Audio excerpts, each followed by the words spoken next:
Bismillahirrahmanirrahim. Assalamualaikum warahmatullahi wabarakatuh.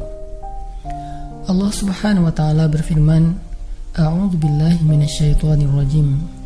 Bismillahirrahmanirrahim. Ya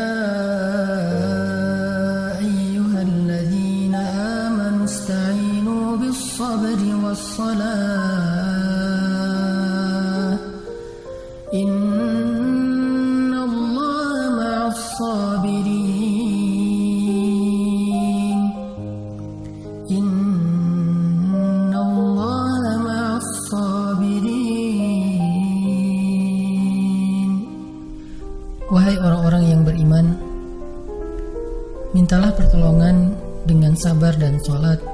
Sesungguhnya Allah bersama dengan orang-orang yang sabar. Kita sering mendengar ayat ini disampaikan oleh para ulama, para da'i, para ustadz, tentang bahwa salah satu di antara cara menjemput pertolongan Allah Subhanahu wa ta'ala itu adalah dengan melakukan ibadah sholat. Pertanyaannya adalah, sholat yang seperti apakah yang bisa menjemput pertolongan Allah dalam kehidupan kita pada saat kita sedang mengalami ujian yang berat? Banyak orang yang bilang, saya sholat tapi kok hidup saya gini-gini aja. Banyak orang yang bilang, saya udah sholat tetapi kok doa saya belum diijabah. Saya udah sholat tapi kok masalah saya masih belum selesai. Saya udah sholat tetapi kok musibah saya terus beruntun, tidak pernah berhenti. Saya udah sholat tapi kok musibah terus terjadi dalam hidup saya.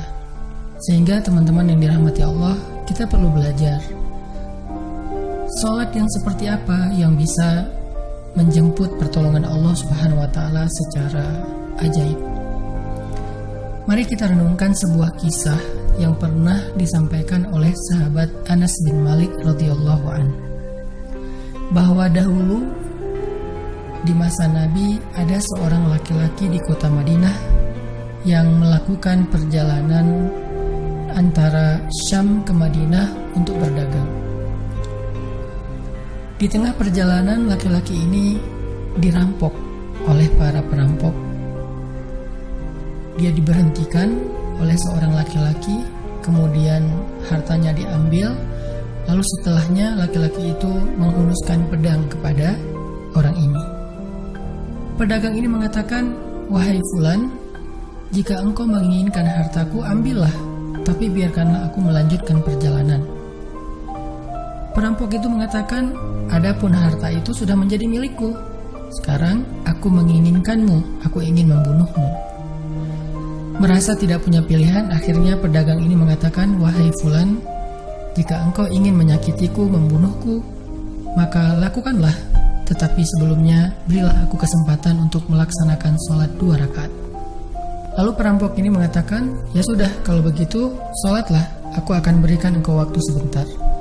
Maka pedagang ini pun mendirikan sholat dengan sholat yang sangat khusyuk. Di dalam sholat, laki-laki ini setelah membaca Al-Fatihah, dia membaca sebuah ayat di dalam surat An-Naml ayat 62. Apa ayatnya? Dia membaca kalimat, Amman yujibul muttarra idza da'ah. Amman yujibul muttarra idza da'ah wa yakshifus su'a wa yaj'alukum khulafa'al ard. A ilahum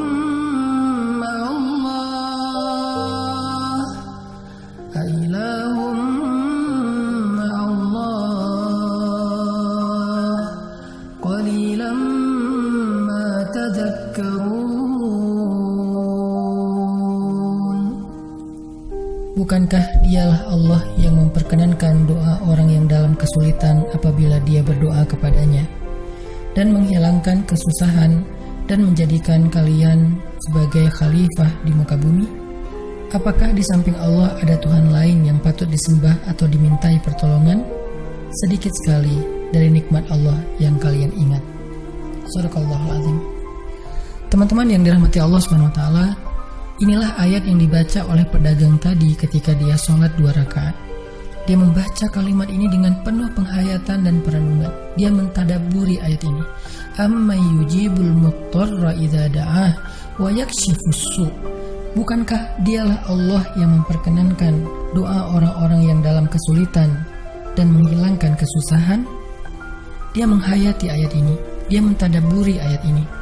Sehingga muncullah rasa yakin di hatinya bahwa harapannya saat ini satu-satunya adalah Allah yang yujibul muttar. Dia dalam kondisi muttar, dalam kondisi kesulitan, dalam kondisi terancam. Muttar itu bisa bermakna terancam, kesulitan, kesusahan, dan berbagai macam makna dari ketidakberdayaan. Siapa yang yujibul muttar? Siapa yang akan memperkenankan doa orang yang tidak berdaya selain Allah? Wa yakshifus su', dan menghilangkan kesusahannya selain Allah. Maka mulai muncullah rasa yakin di dalam hati laki-laki ini setelah membaca ayat tersebut. Setelah selesai dia lakukan sholat, kemudian dia mengangkat kedua tangannya. Dia berdoa kepada Allah dengan menyebut nama-nama Allah yang mulia. Ya Rabbi, wahai Tuhan yang maha pengasih, wahai Tuhan yang maha penyayang, wahai Tuhan yang memiliki arasy yang mulia, wahai Tuhan yang menampakkan makhluk, wahai Tuhan yang maha mengembalikan, wahai Tuhan yang maha melaksanakan apa yang Dia kehendaki. Aku mohon dengan cahayamu yang memenuhi sudut-sudut arasy-Mu. Hamba mohon kepadamu dengan kekuasaanmu yang menguasai makhluk-Mu dan dengan rahmat-Mu yang meliputi segala sesuatu. Tidak ada Tuhan yang berhak disembah selain Engkau, ya Allah. Wahai Tuhan yang maha penolong, tolonglah aku. Laki-laki ini berdoa meminta kepada Allah dengan menyebut kebesaran Allah di arasy, menyebut cahaya-cahaya yang dimiliki oleh Allah yang meliputi arasy-Nya yang mulia. Tiba-tiba setelah selesai berdoa, muncullah seorang laki-laki dengan pakaian hijau bercahaya. Dia mengendarai seekor kuda berwarna abu. Dia mengeluarkan pedang.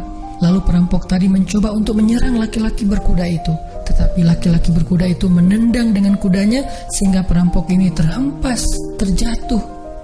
Kemudian laki-laki tersebut membunuh perampok itu seketika. Kemudian pedagang itu bertanya, "Siapakah Tuan?" Lalu penunggang kuda itu menjawab, "Ketahuilah, saya adalah malaikat yang turun dari langit ketiga. Ketika kamu berdoa kepada Allah kali yang pertama, kami para malaikat mendengar suara gemerincing dari pintu-pintu langit. Sehingga para malaikat bertanya-tanya, apa yang sedang terjadi? Tiba-tiba muncullah doamu yang kedua, hingga pintu-pintu langit terbuka dan nampaklah cahaya yang sangat benderang. Dan di doamu yang ketiga, datanglah malaikat Jibril kepada kami seraya berseru, siapakah di antara kalian wahai para malaikat yang mau menolong hamba Allah itu? Lalu aku memohon kepada Allah agar Ia mengizinkanku melaksanakan tugas ini. Wahai hamba Allah, ketahuilah, barang siapa yang berdoa dengan doa yang engkau baca tadi ketika dalam kesedihan, penderitaan, dan dalam keadaan sedang susah, maka Allah akan melepaskannya dari kesedihan dan akan menolongnya." Teman-teman yang dirahmati Allah Subhanahu wa taala, itulah salah satu kisah tentang keajaiban sholat seorang pedagang yang dengan sholat itu Allah Subhanahu wa taala mendatangkan pertolongan yang luar biasa dalam masalahnya.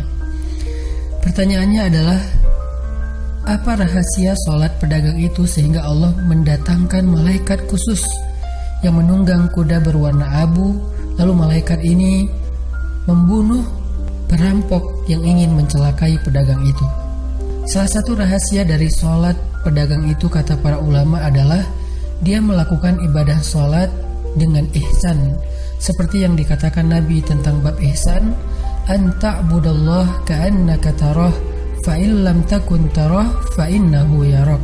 Ketika engkau beribadah kepada Allah, seolah-olah engkau melihat Allah. Jika engkau tidak bisa melihat Allah, maka yakinlah Allah melihatmu. Di sini Nabi mengajarkan kepada kita tentang sholat yang terkoneksi langsung dengan Allah Subhanahu wa taala. terkoneksi dalam yakin dan iman sampai seolah-olah kita melihat Allah. Artinya ketika kita bisa sholat seolah-olah kita melihat Allah, lalu dengan kondisi seperti itu kita meminta pertolongan Allah dengan penuh keyakinan, itulah sholat yang mendatangkan pertolongan Allah. Atau kalau kita nggak bisa membayangkan bahwa kita melihat Allah karena itu memang sulit, maka yakinlah Allah melihat kita dan itu pasti. Artinya bahwa Allah itu pasti mendengar kita, melihat kita, dan sedang menunggu apa yang kita butuhkan. Maka orang yang bisa melakukan sholat dalam keadaan benar-benar seperti sedang bertemu dengan Allah, lalu dia meminta pertolongan Allah Subhanahu wa Ta'ala seperti pedagang tadi, maka sholatnya itulah yang disebut di dalam Al-Quran wasta'inu bis sabri wassalah, sholat yang bisa mendatangkan pertolongan Allah Subhanahu wa Ta'ala. Semakin sering kita melakukan sholat dengan ihsan, benar-benar seperti bertemu dengan Allah Subhanahu wa Ta'ala. Kalau kita nggak bisa ngerasain bagaimana cara menghayati kita melihat Allah, yakinlah Allah melihat kita. Dan kalau kita bisa mendawamkan ini dalam sholat 5 waktu dan dalam sholat-sholat sunnah kita yang lain, terutama sholat tahajud, maka insya Allah sholat kita sudah menjadi jalan keajaiban dalam kehidupan kita. Barakallahu.